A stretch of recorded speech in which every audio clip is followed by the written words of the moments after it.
இயேசு கிறிஸ்துவின் நாமத்தினாலே அனைவருக்கும் அன்பின் வாழ்த்துக்கள். இந்த நாளிலும் இயேசுவின் சிலுவை பாடுகளை தியானித்துக் கொண்டிருக்கிறோம்.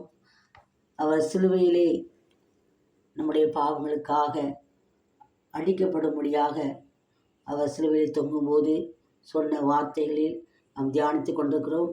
கடைசியாக அவர் சிலுவையில் சொன்ன 7வது வார்த்தை, பிதாவே, உம்முடைய கைகளில் என் ஆவியை ஒப்புவிக்கிறேன் என்று சொல்லி தம் ஜீவனை விட்டார் என்று சொல்லி பார்க்கிறோம். லூக்கா 23:46 6ஆம் வசனம் பார்க்கும்போது, இயேசு, பிதாவே, உம்முடைய கைகளில் என் ஆவியை ஒப்புவிக்கிறேன் என்று மகா சத்தமாய் கூப்பிட்டு சொன்னார்.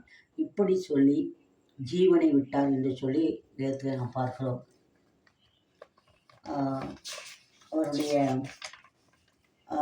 ஒப்புவித்தல் என்பது ஒரு பரிபூர்ணத்தை குறிக்கிறது. இப்போது வீட்டிலே பெற்றோர் பிள்ளைகள் ஒரு பணியை செய்ய கொடுக்கும்போது பிள்ளைகள் இந்த பணியை செய்து முடித்து விட்டேன் என்று சொல்லுவதை விட, செய்து முடித்து விட்டோம் என்று சொல்லி அந்த செய்து முடித்த காரியத்தை ஒப்படைக்கும் போது அது மிகுந்த சந்தோஷத்தையும் அதை செய்து முடித்த காரியங்களை பார்க்கும்போது மகிழ்ச்சியும் உண்டாகும்.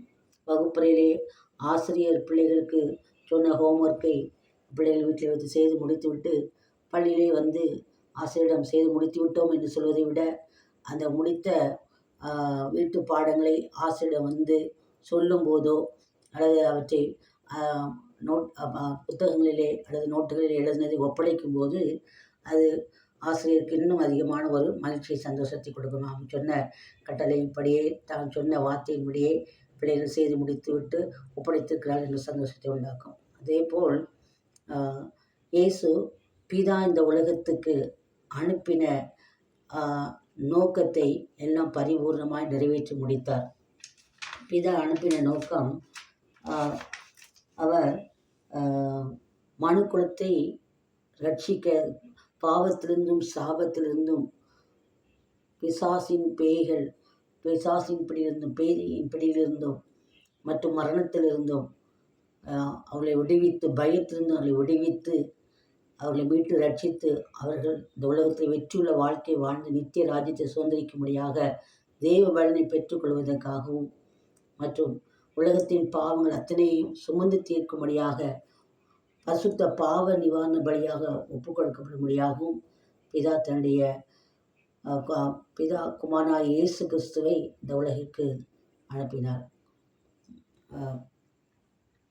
குமாரனாக வந்த இயேசு கிறிஸ்து பிதா கொடுத்த பணியை இந்த உலகத்திலே 33 ஆண்டு காலங்கள் மனிதனாக அவர் நடமாடி, ஒரு 100க்கு 100 மனிதனாகவும் அதே சமயம் 100க்கு 100 தேவகுமாரனாகவும் அவர் என்ன செய்தார், வெளிப்பட்டார். ஆனால் மனுஷிகத்தன்மை காணப்பட்ட போதிலும் இந்த உலகத்திலே அவர் எல்லாவற்றையும் ஜெயித்து வெற்றியுள்ள வாழ்க்கை வாழ்ந்து காட்டினார். தெய்வீக தன்மையை வெளிப்படுத்தினார். இந்த உலகத்தில் நன்மை செய்கிறவராகவே அவர் சுற்றித் இருந்தார். தனக்கு தீங்கிழைத்தவர்கள் கூட அவர் நன்மை செய்தார். தன்னிடத்தில் வந்தவர்களை, அவர் வந்த வியாதியோடு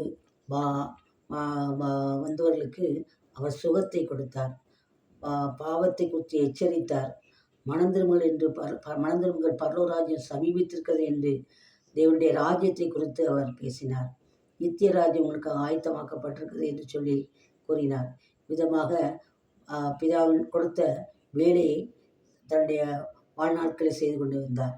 கடைசியாக அவர் கொடுத்த முக்கியமான ஒரு பணி, அவர் உலகத்தின் அத்தனை பேருடைய பாவங்களையும் சுமந்து தீர்க்கிற தேவாட்டுக்குட்டியாக, குற்ற நிவாரண பலியாக, தன்னை பரிசுத்த பாவ நிவாரண பலியாக தன்னை சிலுவையில் ஒப்பு கொடுத்தார். அவர் சிலுவையில் ஒப்பு கொடுக்கும்போது அவர் தன்னை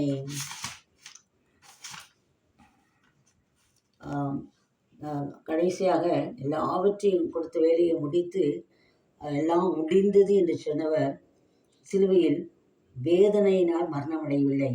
அவர் தன் ஆவியை பிதாவின் கரங்களிலே ஒப்புவித்து மரணமடைந்தார்.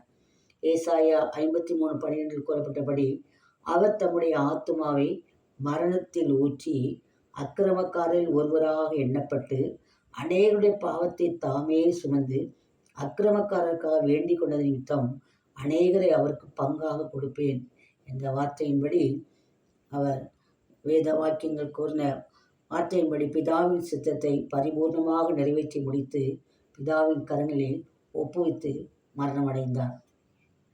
இயேசு கிறிஸ்துவனுடைய மரணத்தை பற்றி கேள்விப்பட்ட ஒரு முதியவர் ஒருவர் இவ்வாறாக கூறினார். பாவம் அவருடைய ஜாதகம் அப்படி இருக்குது என்றார். இதை கேட்டு அவருடைய பேரன், அவருடைய ஜாதகம் அல்ல தாத்தா, நாம் செய்த பாதகத்தினால் அவர் மரணமடைந்தார் என்றார். இதைத்தான் ஏசாயா 53:5 நம்முடைய மீதுகளின் நிமித்தம் அவர் காயப்பட்டு நம்முடைய அக்கிரமங்கள் நிமித்தம் அவர் நொறுக்கப்பட்டார் என எழுதப்பட்டுள்ளது. சிலுவையிலே தன் ஆவியை ஆண்டவர் ஒப்பு கொடுத்ததன் மூலமாய் பாவிகளை நீதிமான்களாக்கினார்.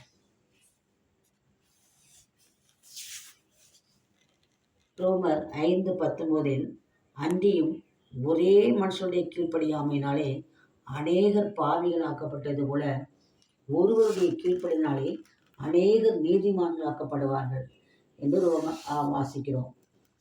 இங்கே பார்க்கும்போது தேவன் உலகத்திலே அனுப்பின இந்த உலகத்திலே முதலாவதாக படைத்த ஆதாம் இவனுடைய கீழ்ப்படியாமையினாலே உலகம் மேலும் மேலும் பாவத்துக்குள்ளாக்கப்பட்டு சாபத்துக்குள்ளாக்கப்பட்டு மரணம், வேதனை, பயம், கண்ணீர் போன்ற காரியங்களால் உடைக்கப்பட்டு கிடந்தது.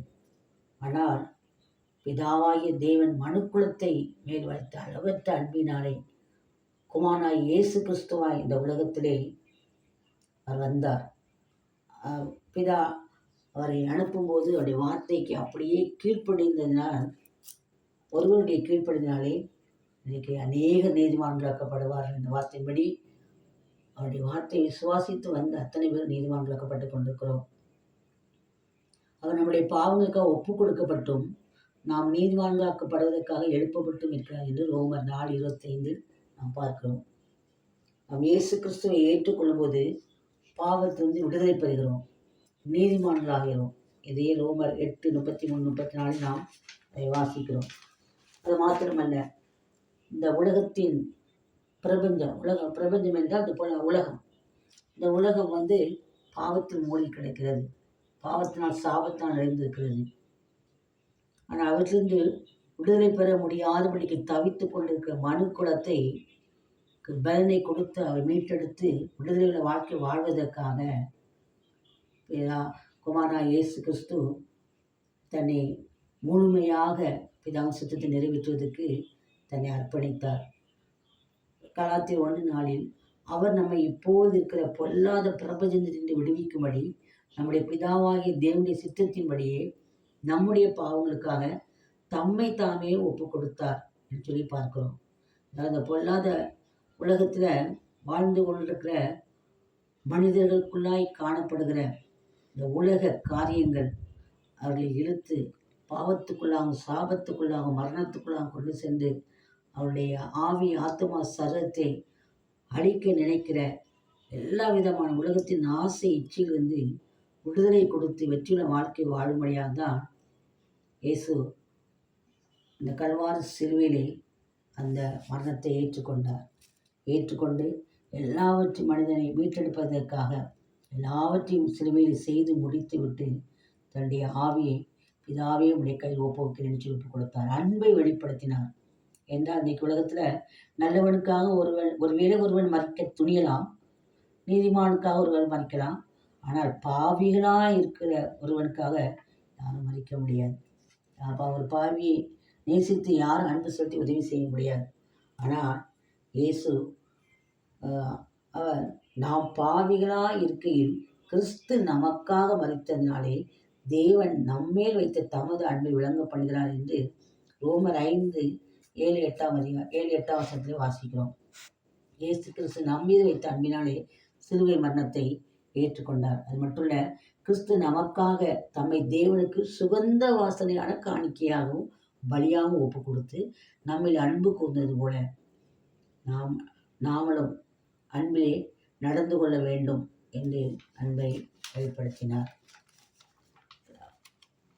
விதமாக இயேசு பிதா அனுப்பின நோக்கத்தை நிறைவேற்றி முடிந்தது என்று சொன்னது மாத்திரமல்ல, எல்லாவற்றையும் முடித்துவிட்டு, பிதாவே, என்னுடைய ஆவியை உம்முடைய கையில் ஒப்புவிக்கிறேன் என்று சொல்லி வெற்றிகரமாக மரணத்தை வென்று அவர் தன்னுடைய ஆவியை முழுமையாக கர்த்தருக்கு ஒப்படைக்கிறார்.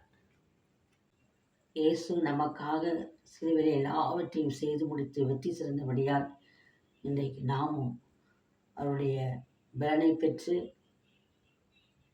நாம் இந்த உலகத்திலே வெற்றியுள்ள வாழ்க்கை வாழ்ந்து எல்லாவற்றையும் ஜெயித்து, பிதா நம்மை இந்த உலகத்திலே என்ன நோக்கத்தோடு அனுப்பியிருக்கிறாரோ, என்ன நோக்கத்தோடு நம்ம இந்த உலகத்திலே மனிதனாக நம்மளை அனுப்பி வைத்திருக்கிறாரோ, நம்ம ஒருவரை குறித்த தெய்வ சித்தத்தை நாம் நிறைவேற்றி கர்த்தர் நாமத்தை மகிமைப்படுத்த கர்த்தர் நம்ம ஒவ்வொருவருக்கும் இந்த நாளிலே புதிய பலனையும் புதிய கிருபைகளையும் தந்து வேத வசனங்கள் தியானித்துக் கொண்டிருக்கிற இந்த நாட்களிலே அந்த பலனை பெற்று கர்த்தருக்காக எழும்பி பிரகாசிக்க, கர்த்தருடைய சித்தத்தை நிறைவேற்ற கர்த்தர் நம்ம ஒவ்வொருவருக்கும் உதவி செய்வாராக.